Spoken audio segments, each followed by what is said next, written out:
பிரேத தோஷம்னு சொல்கிறாங்க. இறந்து போனவங்களால் வரக்கூடிய தோஷத்தை கண்டுபிடிக்கிறதுக்கு மாந்தியை பயன்படுத்துகிறாங்க. எந்த கட்டத்தில் மாந்தி இருந்தாலும் மாந்தினால் எந்த நன்மையும் கிடையாது, செய்கிறதில்ல. அது ஒன்றே ஒன்று மாந்தி 2 லக்னத்தில் இருந்தால் நல்லது. இல்லை 11ஆம் ஜாதகத்தில் 11ஆம் இடத்துல இருந்தால் அந்த மாந்தி ஓரளவுக்கு நல்ல வேலை செய்யும், நல்ல பணம் வசதி படைத்தவனாக மாற்றிடுது. மற்ற மாதிரி எந்த இடத்துல இருந்தாலும் மாந்தினால் எந்த பலனும் கிடையாது. ஆயுள் கண்டங்களையும் முன்னோர்களால் நமக்கு வரக்கூடிய விளைவுகளையும் பார்த்தீங்கன்னா, நிறைய பேர் இந்த மாந்தியை வச்சு எல்லா ஜோதிடமும் பார்த்துட்றாங்கன்னா, முன்னால் கர்ம வினைகளுக்கு மாந்தி நமக்கு என்னென்ன பண்ணியிருக்குன்னு தெரிஞ்சு போகுது. அப்புறம் மாந்தியை வச்சு வாழ்க்கையை நிர்ணயம் பண்ணக்கூடியதான பிரச்சனை ஜோதிடங்கள் கேரளாவில் நிறைய இருக்குது.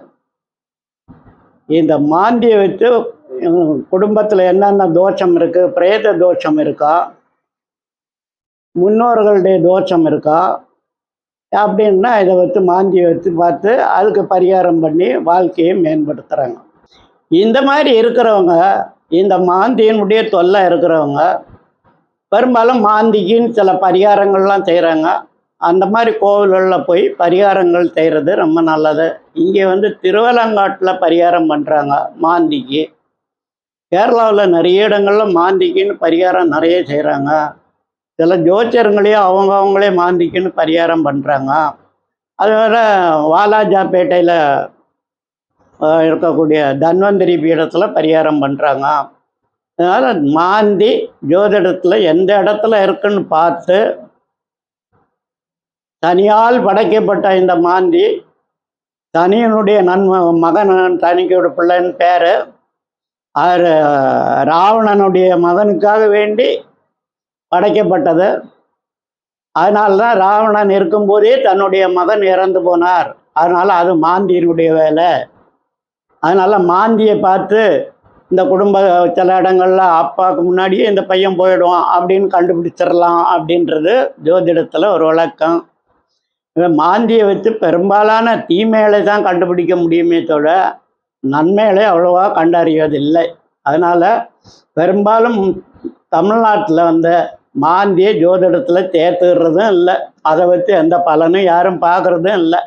மாந்திக்கு முக்கியத்துவம் கொடுக்கறது கேரளாவில் தான் கொடுக்குறாங்க. அங்கே தான் நிறைய பரிகாரம் பண்ணுறாங்க. ஒரு காலத்தில் இந்த கிரகங்களை எல்லாம் அடக்கி ஆழக்கூடிய ஒரு சக்தி மனிதனுக்கு இறைவன் கொடுத்திருந்தார். ஒரு அந்த அடிப்படையில் ராவணன் சனீஸ்வரனே பிடிச்சு அரெஸ்ட் பண்ணிட்டார். ராவணன் பண்ணி வச்சுட்டு தன்னுடைய மகன்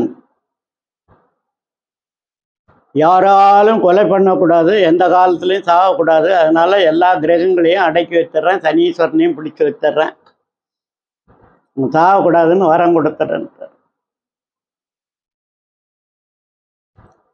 சனீஸ்வரன் என்ன பண்ணுறாரு, இது மாதிரி ராவணன்ட்ட மாட்டிக்கிட்டாரு.